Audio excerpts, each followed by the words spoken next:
You know how it works? Oh my God. Microphone, remote. Thanks everyone for coming. Someone is peeing. I saw coffee or something. So basically all of you made a really good excuse and told your client or your employee that you are working from home. I love it. The come up is really big. And while the floor is being cleaned, I'm gonna introduce myself a little bit. I'm Seema Sharma, creative director. A lot of people find my name difficult, but it really isn't, guys. It's just easy. I'm shamelessly going to talk about a book that I wrote for the next 15 minutes, so bear with me. I'm going to sell it. You guys will love it. You will buy it. You will tell it to all your friends after this thing, or you will forget about it. And yeah, it's going to be hopefully exciting, inspiring, and hopefully adding something to perspective, which is the theme of today. Before we sort of dive into what this semi-intelligent quote is meaning, I wanted to start with a little clip. And then I'm going to dive into all of it. There we go.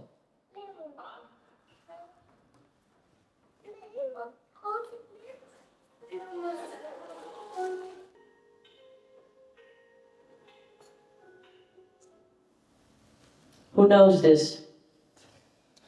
Couple of people.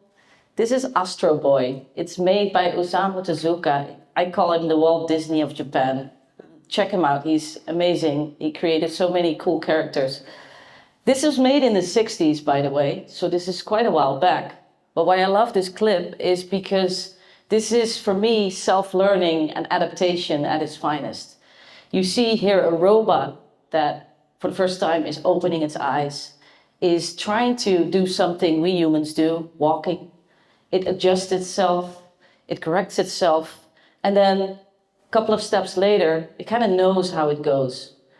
And that, to me, is something that makes artificial intelligence, which is kind of the topic today, so brilliant, but also so frightening, right? Because what does that mean for people like you and me who on a daily basis create stuff, do stuff, and think they're the most creative geniuses on this planet? What does it mean for us?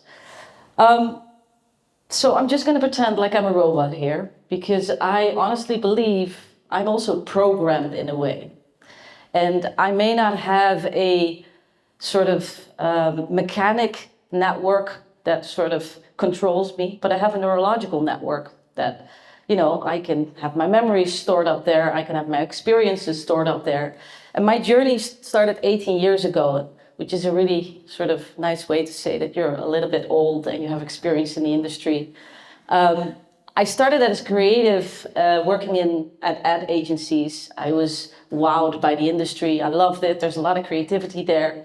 And I worked quite a while in Amsterdam. I am allowed to say Amsterdam here. I don't know. I've worked my whole life there. But what I love about that community is that it's always innovative and it's always very adaptive to new technologies. I've worked quite a while in Amsterdam, then moved my way to the UK. And there I found out that the internet speed is really slow and people drink their tea with milk, which is gross. And then I went back to Amsterdam and started to move my way up a bit more in management teams. And the last 6 years I was part of a communications and PR firm called Edelman. No one heard of it. It's quite big. They work for a lot of corporates. And I built up the creative department there for the past 6 years. And literally 3 days ago, I signed at an ad agency as a partner. So that's a new entrepreneurial step for me. All right. So yeah, my programming journey was making these conscious decisions. And I think over that time span, I've always been very curious on each piece of new technology and what that would do to us creatives. What does it do to our minds? You know, what does it do to how we act on briefings, how we approach our work? That is sort of a red thread throughout all my creative years. And maybe you have the same, maybe you sort of adapt and don't ask that question. But for me, that always has been a common thing. And I kind of wanted to dive deeper in that. Because I don't know about you guys, but when AI came peeking around the corner, what is it, 2 years ago, it feels so a long time ago, but it's actually just 2 years ago, I think. I saw sort of two groups evolving. I saw one group, which I call the fanboys, fangirls. They were excited about everything. You know, AI makes design, AI makes art, AI can heal people, AI, it's the world. It's so annoying. Every talk starts with that. Your jobs are gonna change. Everything is gonna be amazing. AI is gonna conquer our world. And I hate that because, yes, that's one side of it, and yes, it's impressive. But there's also another group who asks fundamental questions about what about authorship? What about bias? You know, what about representation? What about wrong algorithms? What about creativity? And I think I was in sort of both areas. I was that sort of fangirl. I was very critical, but to me, I wanted to take a step back and I wanted to sort of look in the glass orb and find out what will happen 10 years from now. Because what does all of this mean to us creatives? What does it mean to be a creative in this age where, you know, there's kind of a new creative player out there? And I wanted to write a book about it. And I pitched it to my publisher. We did 2 projects earlier. One book was really shitty, no one bought. The second one was semi-okay. And this one was supposed to be really good because this was supposed to be a book that I would write in dialogue with AI. And when I pitched it to my publisher, he really looked at me like, what? What the fuck? Are you gonna write the book or are you gonna... No, I want to interview AI. I literally pictured myself in a cozy room, fireplace on, a red wine in my hand, and I'm in one chair, and in the other chair, there's AI. I wanted to have an intimate conversation about the future of our industry. I wanted to understand 3 things. 1, what will be the effect of artificial intelligence, you know, on our industry as a whole? What will be the effect on the currency of creativity? What does it mean? How can we, you know, just bluntly say, still earn our money, you know, in this industry?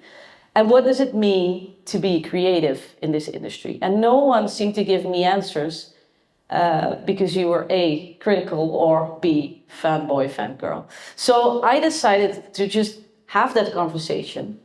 And for weeks, well, actually months long, I just had chats with artificial intelligence. And it was one of the most exciting and thrilling chats that I had about our industry. Because if you take away the fact that it's just a machine and an algorithm, it's a dialogue where you learn a lot of stuff, and it's a database that collects information from people around the world. So I'm sure there must be an interesting perspective. So we dived into... I first wanted to start with what is creativity. I thought I had a brilliant definition of creativity. Well, of course not. AI is way smarter than me. I thought I had a brilliant creative process over these past 20 years. No, I did not, because of course there's always a better process. I thought I knew, I started as a copywriter, what that meant in this sort of new age. I thought I knew that I understand what this client agency dynamic was about. But actually this conversation that I had has taught me so many new things and so many beautiful insights. And today I kind of want to take you through some of these things, these interesting learnings. And hopefully at the end, I will try to summarize it a little bit because it will be from the hop of the tongue and all over the place. So bear with me for a minute. So I asked semi-intelligent questions, but I think the non-intelligent question, and I think the most honest one, was this one for me. Will AI make creative professionals lazy? Now we can all pretend we're not going to be lazy, but I saw it also in my team, and there's no one from my team here, so I can speak honestly to you guys. One of the first things that I saw was that actually the account department was the most eager to implement it in their work streams because it was not a threat to what they were doing. Actually, it was just an efficiency for them, and they loved it. They started to work. Yes, I can finish that briefing in a day now, you know? Everyone seemed to sort of be very eager to implement it.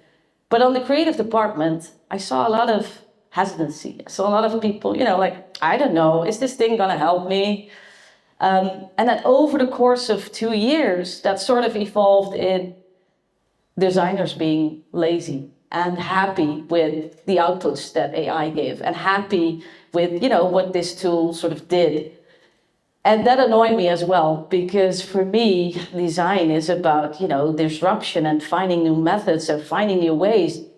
Challenge that thing a little bit more, just try to find its limits. And it was a funny process that I saw happening there. And the minute I sort of saw these developments, I thought, this is something, right? We obviously don't know where this is going within the next years.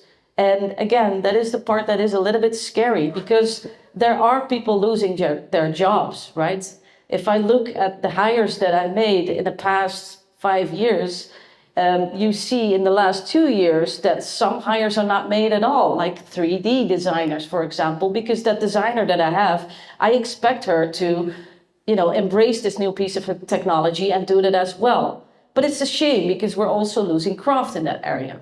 So I really wanted to sort of understand that, but don't get me wrong, this is not a book that has all answers. This is not sort of me saying, oh, it's going to be this or that. But I want us to be critical, and I want us to stay honest and have this conversation, with ourselves, and be very sort of mindful around the work that we create, the hires that we make, and, basically how we act in this industry as a whole.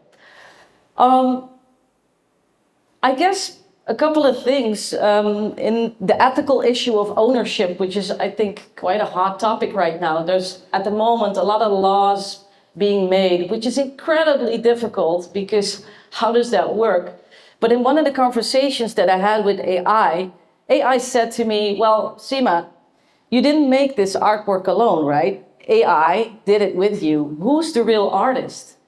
And the human in me obviously says, well, of course I am. I darn put these prompts in. I made this artwork. It's mine. Is it really mine? Is it borrowed from other people, other artists, other designers? How does that work? And then on top of that, which seems no one to be really reflecting on, can we say that a self-learning or adaptive system like AI is now also an artist? Because there are already algorithms in place where this algorithm can create stuff out of its own. There doesn't need to be a prompt. There doesn't need to be a briefing or an assignment. Is this now also an artist? I didn't really have the answer.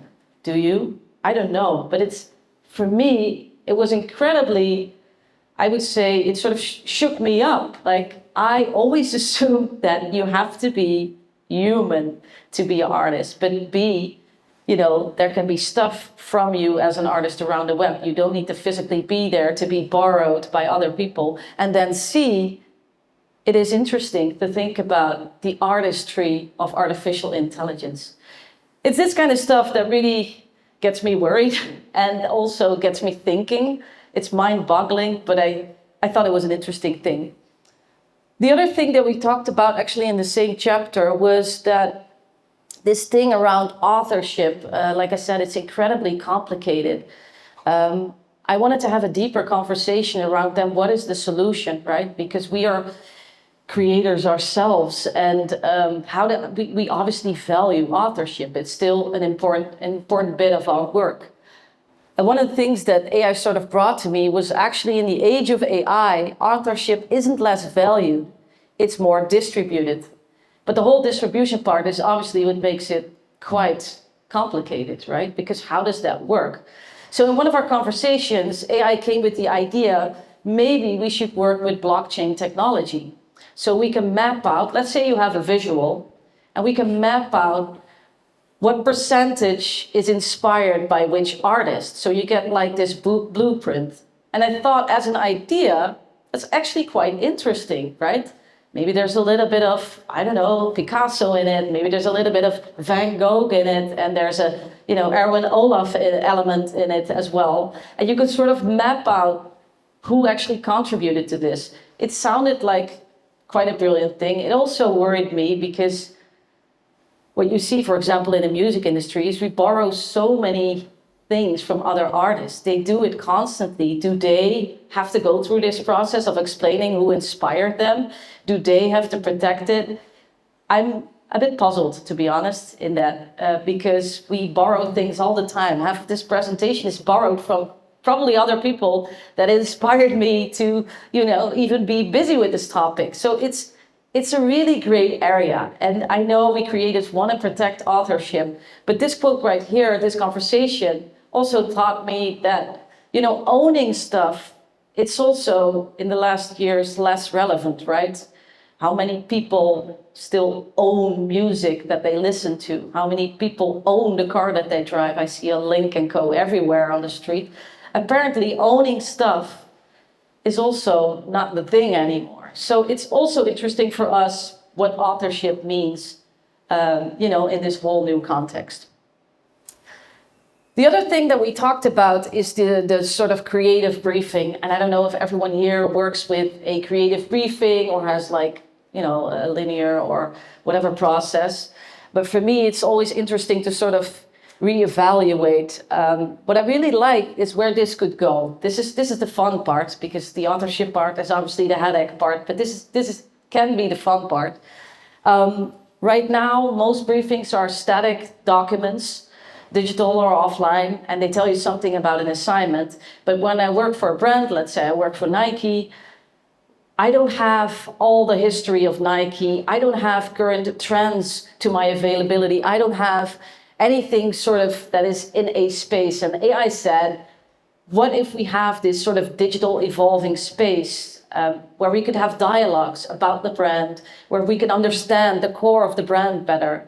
And for me, this is where it could get really interesting, because this means that the outputs can also be way better, right? It can also bring us to the core and the emotion of a brand, where you normally have to figure that out yourself. I think this is also the part where our clients sort of hate us, because they think it's very annoying. Each time they have to brief a new creative or a new agency, they have to go through that strategic phase first, because they basically have to explain what their brand is about. So I think having this sort of digital space could be a really interesting device for us to be more engaged with that brand, as opposed to, this static document that a lot of us still use. This is a really long quote. I'm going to read it out. One of the things that makes you human is your ability to understand and interpret nuance, context, and culture. You have the ability to connect on an emotional level. I thought this was a really interesting conversation. This was in how will AI impact the agency-client relationship. We are getting more pressured to define who we are and what we mean within the creative process. I think a lot of creatives get quite scary about it, right? Because, hey, I am this, I am a designer, I am a UX specialist, I am a writer, I know what I'm doing. No, you kind of need to reiterate that. You need to think again about what you actually do. Maybe that is the output of what you do, but then what is it that you bring into the conversation that is unique? I think that's going to be even more important for us in the coming years. But this for me was a reminder. You could be like, hey, I know this. But it's funny when an algorithm tells you that actually this is the strength of you humans, that we understand culture like no one, right? We understand nuance and finesse in a way that an algorithm may or may not be able to grasp the way we do. But I think the last part, that emotional level, you could have the perfect text out there. I always imagine myself in 5 years, I believe they say that 80% of all ads will be made by AI. If I think about that, it's not going to be an inspiring world. Look at the shitty ads or, shitty stuff that is already out there. If this is going to be the ground basis, it's going to be pretty shitty. I think it's funny that we have such a rich creative industry and that there's so many shitty work out there still. So I think it's interesting to see how we can challenge ourselves to connect on an emotional level more. And later on we tap into this subject a little bit further, but it's funny to challenge yourself to go that extra step deeper as opposed to doing our jobs. And I think that's really the assignment with what we have here. One of the other things I was wondering about is, what does it do to our creative brains?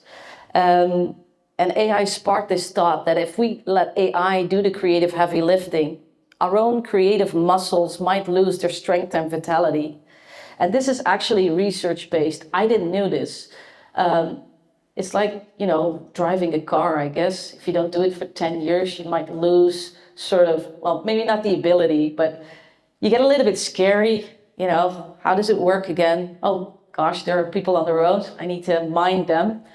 The same counts for creativity. And what I saw in multiple research pieces is that actually when you don't use that creative muscle, it sort of dampens. And this might, again, be a no-brainer, but it's funny how many people already use AI for brainstorming and for just a quick insight and for just to get a hunch of, a stepping stone for an idea. What will that do to, our creative spark? It's an interesting one. What I do right now, for example, is I work offline in the first part of a briefing, and I do that very consciously because I still think that my mind is more brilliant. So I just sort of step away from the computer, step away from anything, that involves that brand. And I do that very consciously until my first gut. I think we had the question, where do you sort of move on to when you want to find out what is right? And I think it's the gut feeling, right? It's going to be so important, that thing we all take for granted. It's going to be even more important than anything. And I always take that into the creative process because I think it's something that sort of keeps us honest and is a way for us to make that emotional connection. So it's something I think we need to build into our creative process even more. But this reminded me that creative muscle and just coming up with ideas. Someone told me, 15 years ago, try to come up with 10 ideas every day. Try to make that your thing.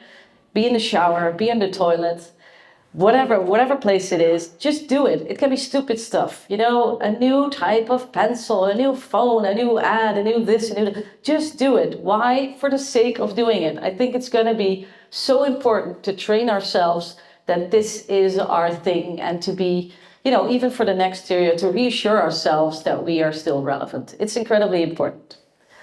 And this is a color scheme that is not really handy. As AI systems become better in generating flawless text, the occasional human error could be our new mark of authenticity and human touch.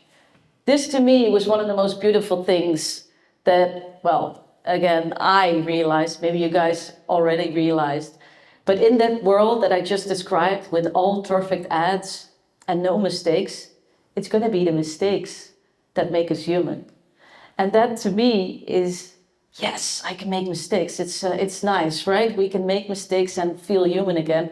But there's so much truth in there. It is so true that our mistakes is going to be what defines us and defines human creativity. And it was actually AI reminding me of that.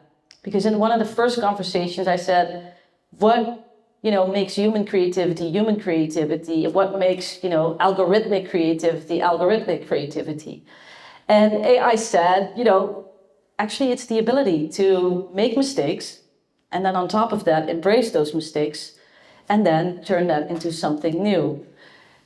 And that to me was quite weird because we kind of do it all the time. We don't really want to make mistakes, but we don't call them mistakes. Happy little accidents, Bob Ross told us he was way ahead of, when he talked about those happy little accidents. But there's so much truth in there. And it's funny because when you think about AI, it is not built to make mistakes. It is built to be right. It is built to be correct. And that doesn't mean it is correct. There's a whole lot of wrong with a lot of algorithms. There's a whole lot of wrong outputs. That's not what I'm saying. What I'm saying is it is actually built to give an output that humans would expect. And that is funny because we're not built like that. And to bring it to our very core, I think that is an interesting way to look at us. For me, it's an assignment to say, hey, you know what? These mistakes that we make, they are beautiful. They are actually our gateway to new thoughts, to finding that emotional connection. And I think it's something we should cherish even more. So I think for me, that was really I'm now making more mistakes than ever, right? This is my new thing. I'm just going to throw everything out, and that's going to be our human defining factor. So here's a summary that doesn't make sense with anything that I just said, but just to round it off. Well, this is sort of what I talked about. Don't be blown away by AI, blow it up. Don't be impressed by it, guys. Challenge it.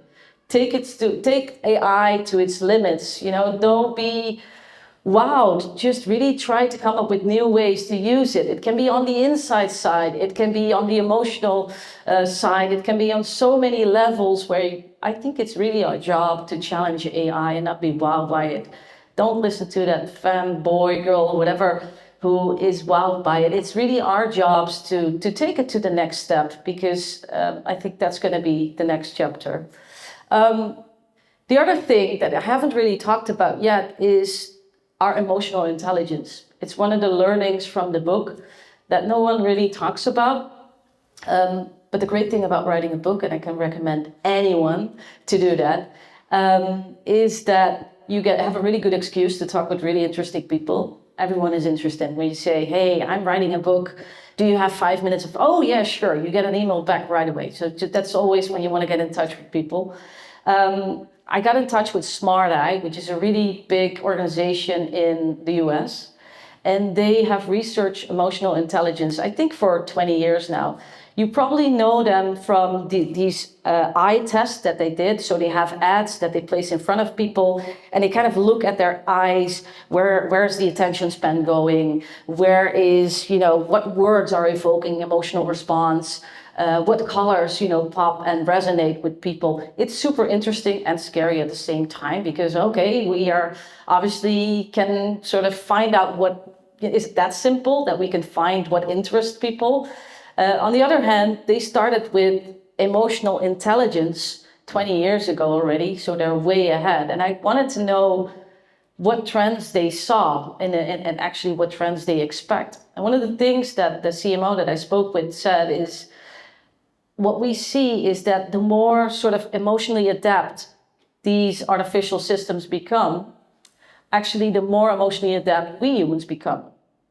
And remember when I said there's so many shitty ads, I think that this is a way for us to understand our audiences better and to make a better connection with our audiences. So if these machines are becoming smarter, and again, this is the tricky part, right? Because if these machines are becoming emotionally adept, obviously we feel threatened even more.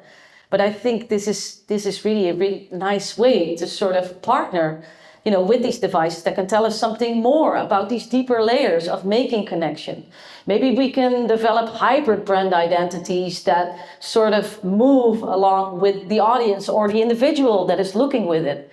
And this sort of opens a box of Pandora of new technologies, I think. Maybe films are not made for mass public anymore. Maybe they're targeted at one individual. And these concepts can be thrilling and exciting, I think. It's really a whole area of creativity we haven't even been thinking about yet. And that's where I think it's going to be really exciting. So let AI ignite our emotional intelligence. Let it make ourselves smarter in terms of our emotional intelligence.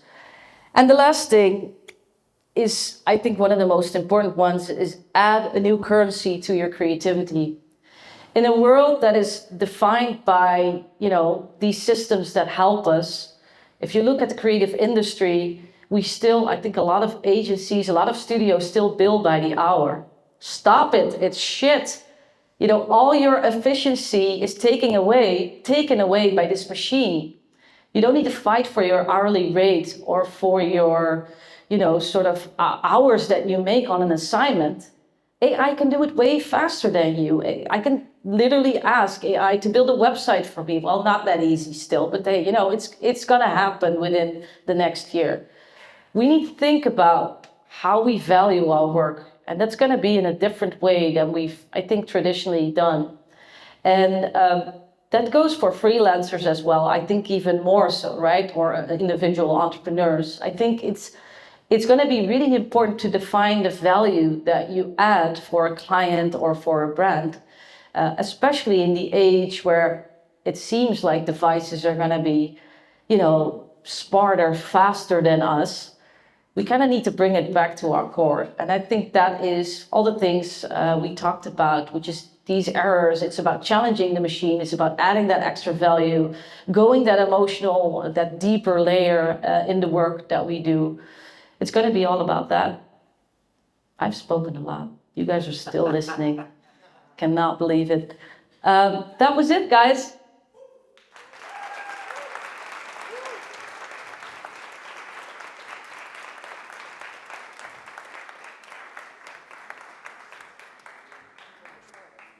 One more slide? Did I forget? Oh, fuck, yeah. This is the promotional part. Right. It's a human error. It was brilliant. I actually did not check if the QR code is working. So that's also interesting. Another mistake. That is brilliant. I think it works. So I opened a discount code, which my publisher hated, but I thought it was cool to give you guys 30% discount. I believe it's 30%. So this is your chance to get a hold of a copy. I have a few copies here. You can also, we can just ticky away these 6 copies that I have here. But hey, guys, thanks for listening. I hope you will read it. I hope you find it interesting. And I hope it challenges all of us to be a better creative. That's really what it is. Thanks. We're not done yet.